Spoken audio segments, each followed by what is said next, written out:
I started in the business in 1996. My first show was the movie Waterworld. I actually had a best friend in high school who was working in visual effects department, and they needed some specialty work on a jet ski at the post end of the movie for visual effects to do some water splashes. And I was a professional jet ski racer at the time. And my buddy just wanted to get out of the office, so he called me and said, "Hey, you want to come do some stuff with me on a jet ski so I can show the visual effects director what we can do?" And so that happened. It was like a playing hooky cut situation. And next thing I know, I was working on the movie Waterworld in post. And long story short, that went well. I was like, wow, they're paying me a lot of money to do what I love. I thought that's the way it would always be. Not so much. But I ended up working at Universal Studios in 96. That was actually 95. In 96, I ended up working at Universal Studios as a live show performer in the live action show Waterworld. And I did that for 6 years while I got my wheels spinning in the regular stunt business. So yeah, it was a friend of mine got me my first crack in the business, my best friend Mike Vieira. And then after that, another couple friends of mine got me into the Waterworld show, which was Larry Rippenkroger and Chris Gann. Both were jet ski racers prior to getting into the motion picture business as stuntmen and actors.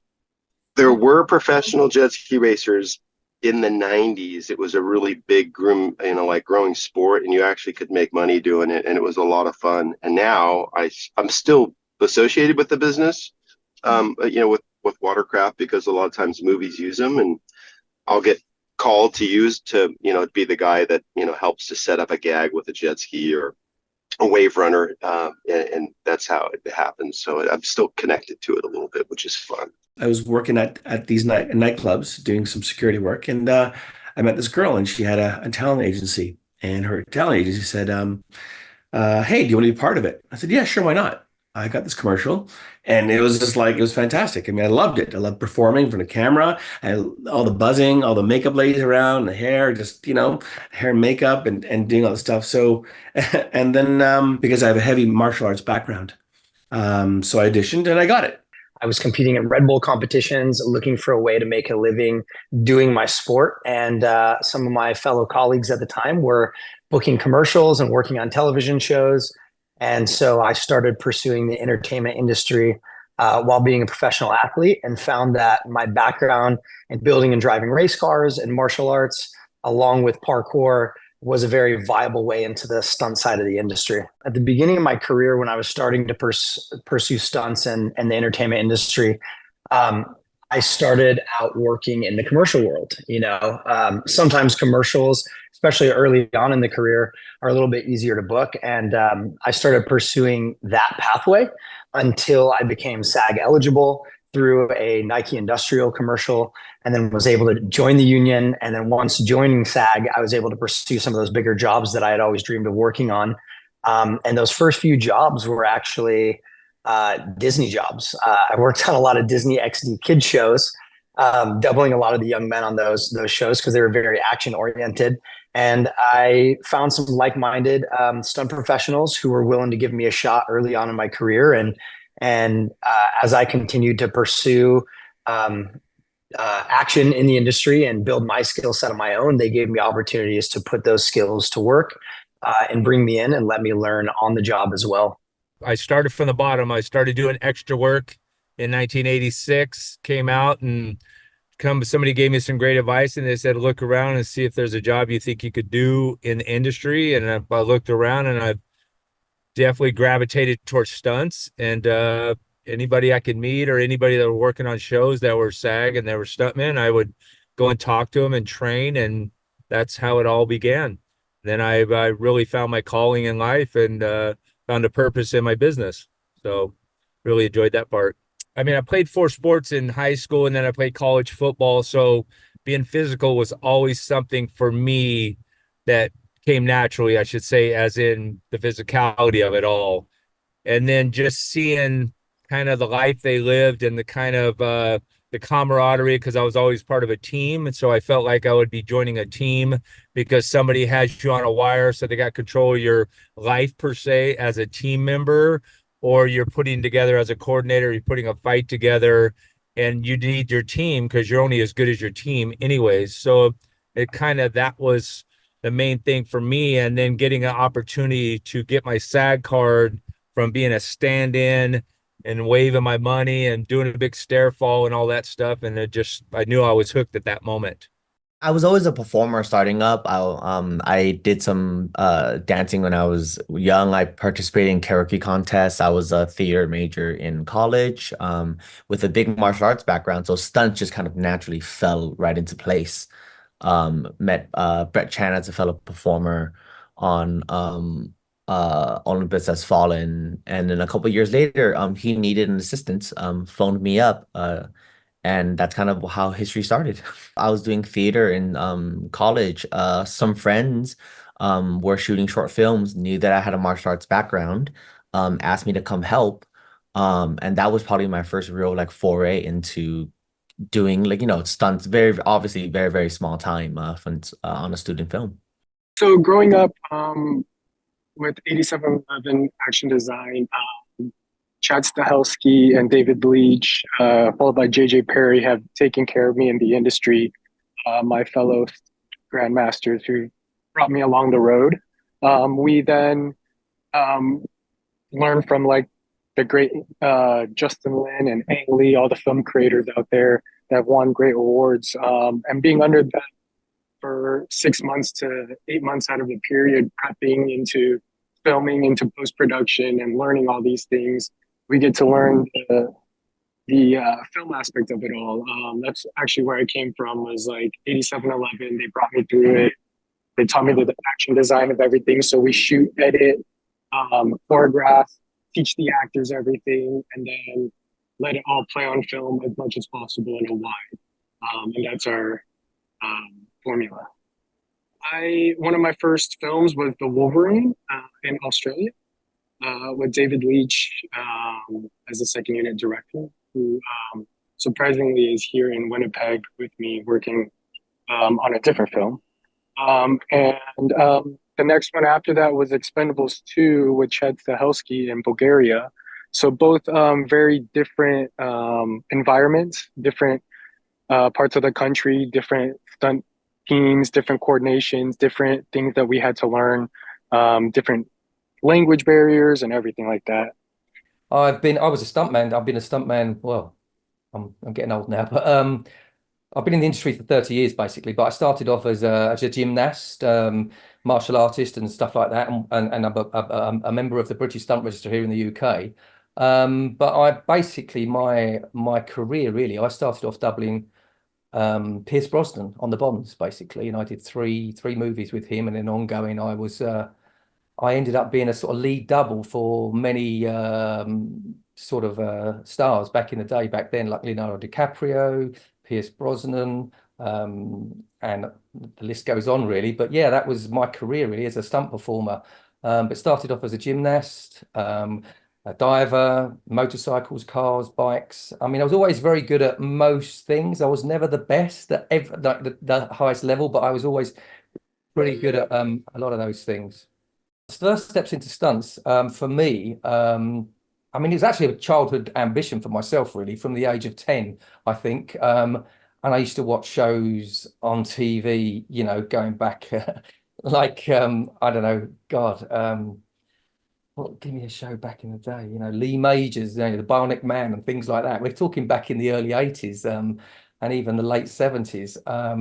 But yeah, I just got, I loved it. I was that sort of kid that could run, jump, flip, fall, and land on my feet every time. I was just that sort of kid. And I was very lucky that we've got in the UK, the British Stunt Register, what allows you basically to train as a stuntman, basically. We have a stunt register which you apply to get on. Basically, you have to have a minimum of 6 different skills, and they can range from being gymnastic, trampolining, cars, motorcycles, flying planes, racing cars, anything that you think is going to be stunt orientated. You take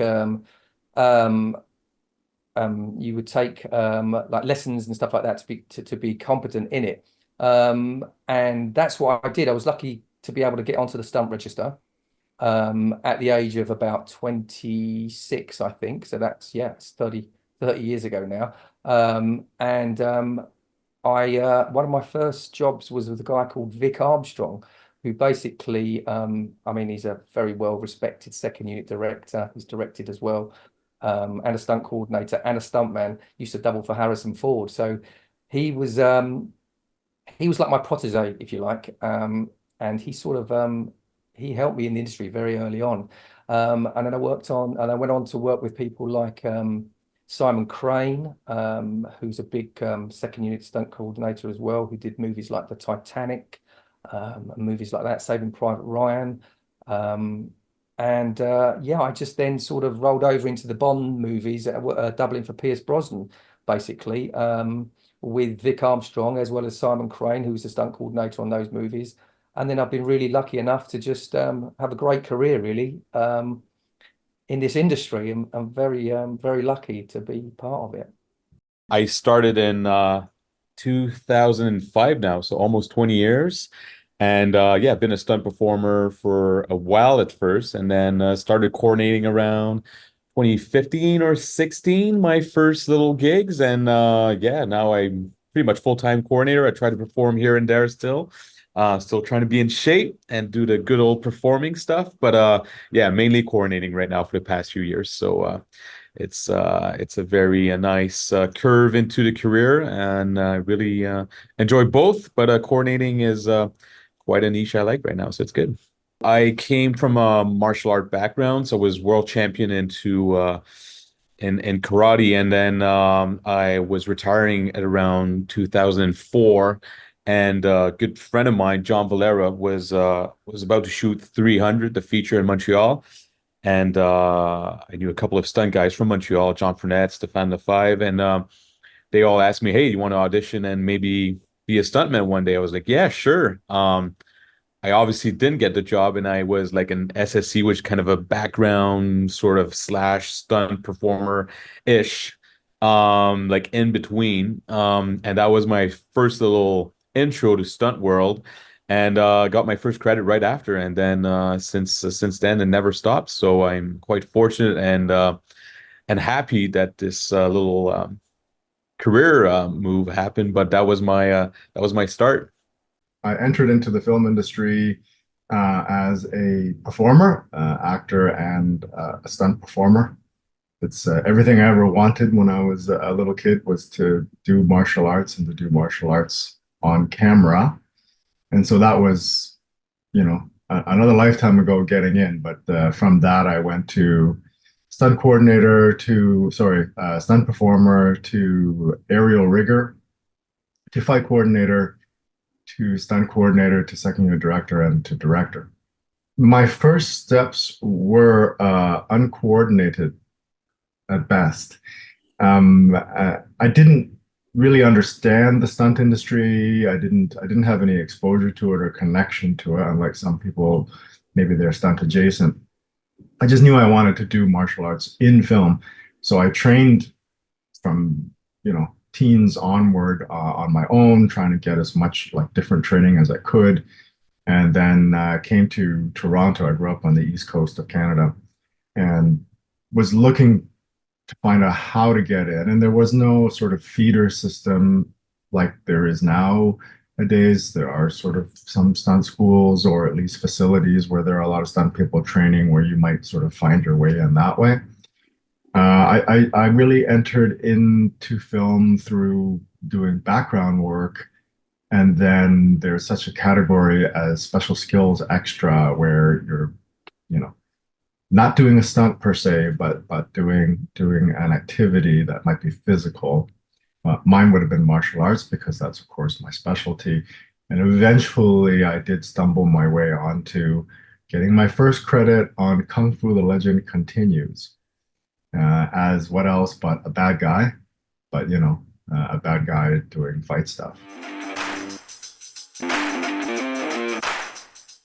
Get on set, first off, get on set and start feeling your way out. And there may be something else you find out that you would like. But for me as a stuntman, just get in there and start training with the people that are actually working and see if they'll able to hook you up with certain people or contacts that you can go and train and be better. So when your opportunity comes, you're training to get to that point. And once it happens, you're ready to go, because you can't prepare once the moment occurs. So just prepare for that moment. I think, like, as I tell many performers, I think you need like really two strong sort of, strong solid base. One is obviously, I guess I'll call it talent, but I mean talent or abilities that you're able to improve, and making sure your falls or the burns you want to do, the car stuff, or the physical capacity to do some stunt gags. But also the attitude is very important, I find, in our work. Like, there's some people that are incredibly talented or very strong into performing, but sometimes, the way they're thinking, or the way they're approaching gag, or the safety of it, or working with, your teammates, might be a bit like this. You need to have both, I believe, to be a very strong performer in our industry. And there's a lot of people out there that want to make it. So I feel that if you have the two sort of thing going on, it's totally in your favor. But I believe you need to be having a good head on your shoulder and making sure you're a good teammate to your other fellow performers, and especially to the coordinator that's above you, but also having you still got to train and do all the requirements to perform high level gags. So you kind of need both, I believe, to be a very successful performer, and what we're doing right now. You don't lie about your skill set. Instead, go get better at something you need to. There's going to be a lot of competition in this business. A lot of people are vying for their job. It's the same job.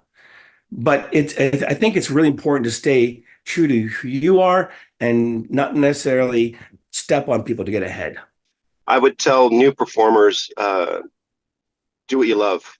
Do what you love, do it really well. If you get really good at one thing, being good at one thing and being really knowing the language of what a professional is and a beginner is really important in stunts. A lot of people get involved in stunts and they get really good at, they get really average at a lot of things. And sometimes that's not enough. You need to be really good at something. And that way you actually have a language when someone says, hey, how good are you at your fights? If you are just very average and you think you're great because you're average at everything, that might not do well for you in your future.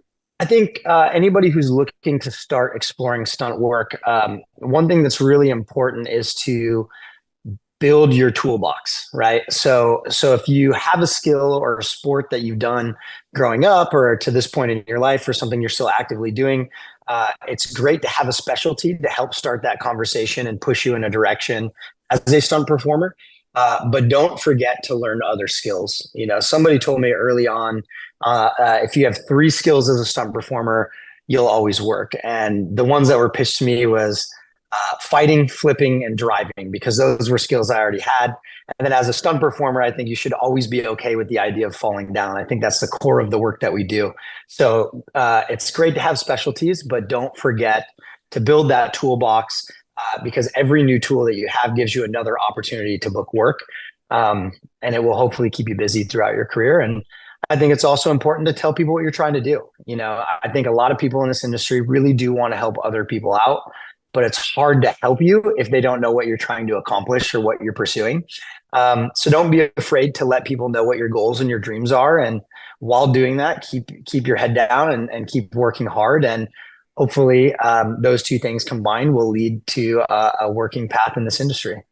For anybody coming in now, what I would ask them is, why do you want to do it, and what do you have to offer? Because usually they want something from stunts. Like, well, it seems exciting, or I hear the pay is good and it would be fun to do. It's like, all right, but what do you have to offer? What high-level skill do you have? Ideally, you'd be, maybe a competitive level, national competitive level, professional possibly, at gymnastics, at martial arts. Taekwondo would be an Olympic level, or a motocross like competition, freestyle, that sort of thing. You need to have something to offer. And if you do, then you would want to make a reel, but you'd also want to educate yourself as to all the other things that are required, because chances are if you have the one specialty, that specialty may not get called for very often. Let's just take the motocross example. You might be asked to jump something, but that doesn't happen very often, really. So you would need to be able to fight, fall down, be set on fire, all these other things. And so you have a whole lot of other skill sets you would really need to pick up before you're truly useful to a stunt coordinator. Train, train, train. That is number one. You do have to like get out there and get to know people. A lot of what we do is by referral, but number one thing is train, train, train. The training will never fail you as long as you're prepared. You're gonna do a lot of I think as a early on stunt performer, it's gonna be a lot of get shot, fall down. That's probably like the number one thing. You'll get hit, you'll be the guy that runs in, guy number 5 who runs into a punch from like the lead actor. So that's like, basic fight reactions, what we call, or like just being able to hit the ground comfortably over and over and make it repeatable. We don't want people who, the job isn't about just being able to fall, it's being able to fall safely. Our job is the illusion of getting injured, not to actually get injured, because we might do something 20 times. I would say embrace it and learn as much as you could. One of the things I learned from JJ Perry, one of my great masters, was don't just be a single tool in the toolbox. Don't be a screwdriver or a flathead screwdriver. Be as much tools as possible. Be that hammer, be that wrench, and be as applicable on set as you can be. Like, have all those tools to apply and help everybody out. Stunt performers out there, there's not a lot of people know how to get into the industry. I would say always try to stay connected within the community, help those out, put your name out, don't be afraid, ask questions. And like, safety is number one. So if you have a question, just speak up, don't be afraid to. Your life is sometimes on the line. So if you can put a say so in, like, always talk to your coordinators, and there's a lot of money being made in the industry, and a lot of people need you. So I would encourage those to continue to train and learn as much as possible.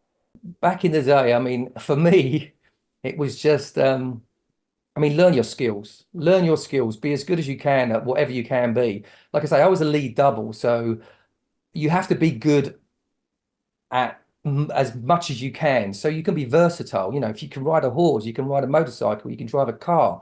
If you're going to be a lead double, that was me. That's what I did as a lead double. Some guys don't fall into lead double. Some people don't look like a. I mean, saying that, back in the day, a lead double was like a 6'1" sort of guy back then. Now it's completely different. So I'm sort of talking back in the day. Now it's different. It's completely different. It's so much more diverse now. So, but even so, make yourself employable. So if you can do all of those things, whatever it is, ride a motorcycle, roller skate, whatever it is, if you give yourself the maximum you can to do or to be as a stunt performer, then obviously you're potentially going to work more. And the other thing is, acting is part of stunts as well. Be a good actor, learn to act. Stunts and acting come together. I know in the States it's a lot more. There's a lot more acting involved in stunts in the States. Wasn't so much here in the UK. Stunts was always about being a stuntman, just falling over and getting yourself thrown down a set of stairs. Nowadays, there's a lot more involved. You need to meet. Again, working with like on this show with Guy Ritchie, he's not about the action. Although it's about action, it's about characters and how we're going to portray them, how we're going to make a stunt look more interesting.